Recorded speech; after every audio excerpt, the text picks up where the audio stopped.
RTC బస్సుల్లో మహిళలకు ఉచిత ప్రయాణం కల్పించడానికి ఆంధ్రప్రదేశ్ ప్రభుత్వం స్త్రీ శక్తి పథకాన్ని ప్రవేశపెడుతూ 5 రకాల బస్సుల్లో ఉచిత ప్రయాణం కల్పిస్తున్నారు. ఇక మహిళలు ఆధార్ సహా ఏవైనా 3 రకాల గుర్తింపు కార్డులను చూపించి ఏపీఆర్టీసీ బస్సుల్లో ఉచితంగా ప్రయాణం చేయొచ్చు. బాలికలు, మహిళలతో పాటు ట్రాన్స్జెండర్లు ఈ స్త్రీ శక్తి పథకం ద్వారా లబ్ధి పొందవచ్చు. ఇక మహిళలకు కండక్టర్లు 0 ఫేర్ టికెట్ జారీ చేయనుండగా ఉచిత ప్రయాణానికి అయ్యే డబ్బు మొత్తాన్ని ప్రభుత్వమే ఆర్టీసీకి చెల్లిస్తుంది. మరి ఈ స్త్రీ శక్తి పథకం అంటే ఏంటి అనేది ఫస్ట్ మనం తెలుసుకుందాం. మహిళలకు ఆర్టీసీ బస్సుల్లో ఉచిత ప్రయాణం కల్పించడానికి ఆంధ్రప్రదేశ్ ప్రభుత్వం ప్రవేశపెట్టిన పథకం పేరే స్త్రీ శక్తి. మరి ఎన్నికల సమయంలో ఇచ్చిన హామీని నిలబెట్టుకుంటూ ముఖ్యమంత్రి చంద్రబాబు నాయుడు నేతృత్వంలోని కూటమి ప్రభుత్వం ఈ ఆగస్టు 15 నుంచి ఈ పథకం అమలు చేయనుంది. ఈ పథకం ద్వారా మహిళలు, బాలికలు, ట్రాన్స్జెండర్లకు ఆర్టీసీ బస్సుల్లో ఉచితంగా ప్రయాణం కల్పిస్తున్నారు.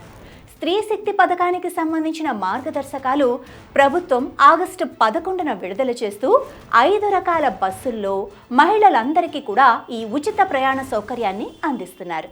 మరి ఈ స్త్రీ శక్తి పథకానికి ఎవరెవరు అర్హులు అన్నది చూస్తే ఆంధ్రప్రదేశ్లో స్థిర నివాసి అయి ఉండాలి, బాలికలు, మహిళలు అయి ఉండాలి, అలాగే ట్రాన్స్జెండర్లకు కూడా ఈ ఉచిత ప్రయాణానికి అర్హత లభించింది.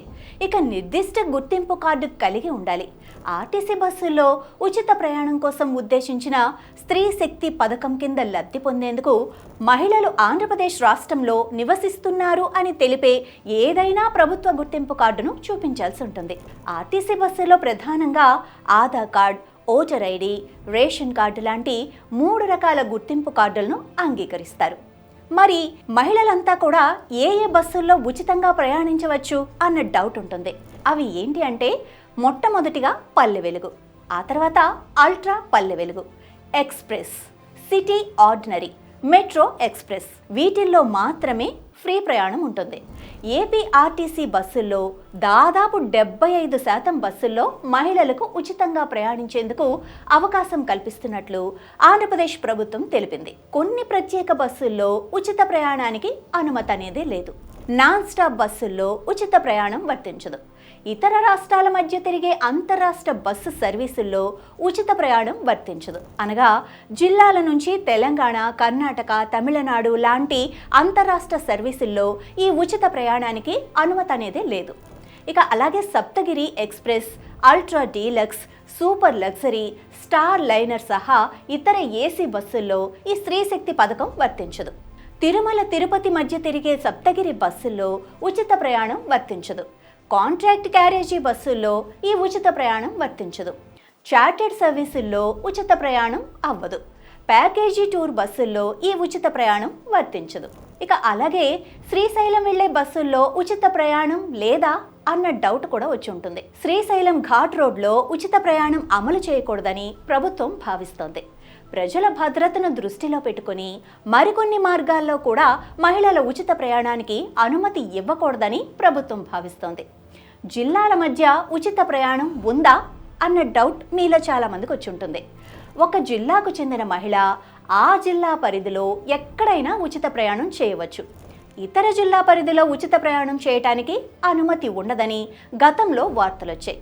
అయితే ప్రభుత్వం కానీ ఏపీఆర్టీసీ కానీ ఇప్పటి వరకు అలాంటి నిబంధన గురించి ప్రస్తావించలేదు. జిల్లాల మధ్య ప్రయాణించడానికి ఎలాంటి ఆంక్షలు లేవు. ఈ పథకం ద్వారా ఆంధ్రప్రదేశ్లో ఎక్కడి నుంచి ఎక్కడికైనా ఉచితంగా ప్రయాణించవచ్చు. స్త్రీ శక్తి పథకం ప్రయోజనాలు ఏంటి అన్నది ఒక్కసారి చూస్తే, స్త్రీ శక్తి పథకం ద్వారా విద్య, ఉద్యోగం, ఇతర అవకాశాల కోసం ఆర్టీసీ బస్సుల్లో మహిళలు ఉచితంగా ప్రయాణించవచ్చు. ఈ పథకం ద్వారా మహిళలకు ఆర్థిక భారం తగ్గుతుంది. ఇక ప్రయాణ ఖర్చుల గురించి ఆలోచించకుండా మహిళలు తమ పనులను సులభంగా చేసుకోగలుగుతారు. మహిళా సాధికారతకు ఈ పథకం దోహదపడుతుంది. ఇక బాలికల ఉన్నత విద్య అభ్యసించేందుకు ఈ పథకం ప్రోత్సహిస్తుంది. ట్రాన్స్జెండర్లకు ఆర్థిక భారం తగ్గుతుంది, గౌరవం కూడా పెరుగుతుంది. స్త్రీ శక్తి పథకం అమలుకు ఆర్టీసీ ఎలాంటి ఏర్పాట్లు చేస్తోంది అన్నది కూడా ఒకసారి తెలుసుకుందాం. స్త్రీ శక్తి పథకంతో బస్సుల్లో రద్దీ పెరుగుతుంది. రద్దీకి అనుగుణంగా బస్సుల సంఖ్య పెంచేందుకు ప్రభుత్వం నిర్ణయం తీసుకుంది. బస్టాండ్లలో మౌలిక సదుపాయాలను మెరుగుపరిచేందుకు కూడా చర్యలు చేపట్టారు. ఇక అదనంగా కుర్చీలను ఏర్పాటు కూడా చేయనున్నారు. ప్రయాణికులకు ఫ్యాన్లు, తాగునీరు, టాయిలెట్ సదుపాయాలను మెరుగుపరుస్తారు. ఇతర రాష్ట్రాల్లో అనుభవాల దృష్ట్యా అవాంఛనీయ ఘటనలు జరగకుండా తగు చర్యలు తీసుకోవాలని ప్రభుత్వం కూడా ఆదేశించింది. బస్సులన్నింటిలో సీసీ కెమెరాలు ఏర్పాటు చేయనున్నారు. మహిళా కండక్టర్లకు బాడీ ఆన్ కెమెరాలు ఏర్పాటు చేయాలని ఆర్టీసీని ప్రభుత్వం ఆదేశించింది. స్త్రీ శక్తి పథకం అమలు ఈ విధంగా ఉండబోతోంది. స్త్రీ శక్తి పథకం అమలు కోసం ఆర్టీసీ సిబ్బందికి శిక్షణ ఇచ్చారు. టిమ్స్ మెషిన్ల ద్వారా జీరో టికెట్స్ కొట్టడం పైన శిక్షణ ఇచ్చారు. లబ్ధిదారులకు కండక్టర్ జీరో ఫేర్ టికెట్ జారీ చేస్తారు. అయితే ఆ ప్రయాణానికి సంబంధించిన డబ్బులను ఆర్టీసీకి ప్రభుత్వం తిరిగి చెల్లించాల్సి ఉంటుంది. అందువల్ల ఏ స్టేజ్ నుంచి ఏ స్టేజ్ వరకు ప్రయాణించారు అన్న వివరాలను కండక్టర్ పక్కాగా నమోదు చేయాల్సి ఉంటుంది.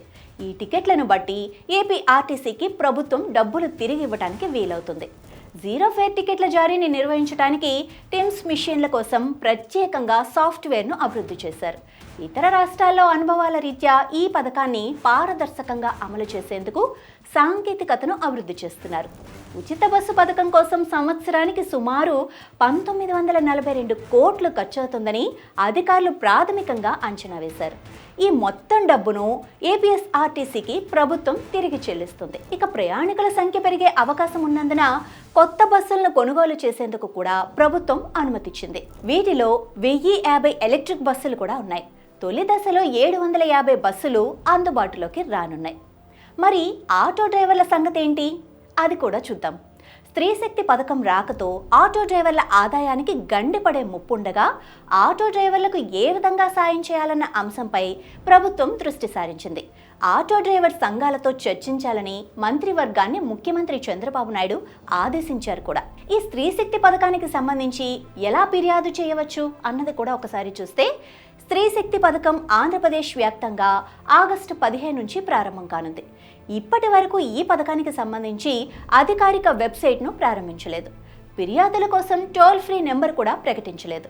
త్వరలో వీటిని తెలియజేసే అవకాశం ఉంది. ఈ స్త్రీ శక్తి పథకానికి సంబంధించిన మరిన్ని వివరాలను కూడా ప్రభుత్వం త్వరలోనే విడుదల చేయనుంది.